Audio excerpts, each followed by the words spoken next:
അയ്യോ,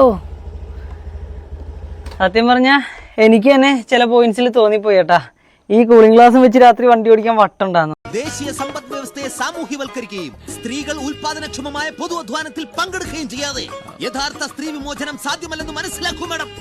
അവരെ സംബന്ധിച്ചിടത്തോളം കണ്ടന്റും പൈസയ്ക്കാത്, ഞങ്ങളെ സംബന്ധിച്ചിടത്തോളം ഞങ്ങളുടെ ലൈഫാ. എന്തായാലും നമുക്ക് വേറെ വഴിയില്ല. നാട്ടുകാർ ഓടി വന്ന് നാട്ടുകാരുൾപ്പെടെ ഇത് കണ്ടതാണ്. ഓടി വന്നതിന് ശേഷമാണ് എന്നെ വിട്ടത്.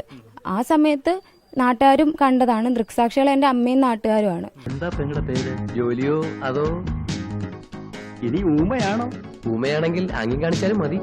എന്തെങ്കിലും ഒന്ന് പറയുന്നേ, ഞങ്ങളൊന്ന് കേക്കട്ടെ. നിനക്കൊക്കെ എന്തിന്റെ അസുഖമാടാ ശവികളെ? പോടാ, വെറുതെ കുടുംബത്തിരിക്കുന്ന പെമ്പിള്ളാരെ ഉപദ്രവിക്കാതെ പോ. ജാബും ഹുക്കും അപ്പുറക്കെട്ടും ഇതൊക്കെ ഞാൻ ഫുഡൊക്കെ കഴിക്കുന്ന ഏതിലൊക്കെ സ്ഥലത്ത് പോയിരിക്കുമ്പോ ഏതിലൊക്കെ വാളുകൾ ചുറ്റും വന്നിരുന്നു.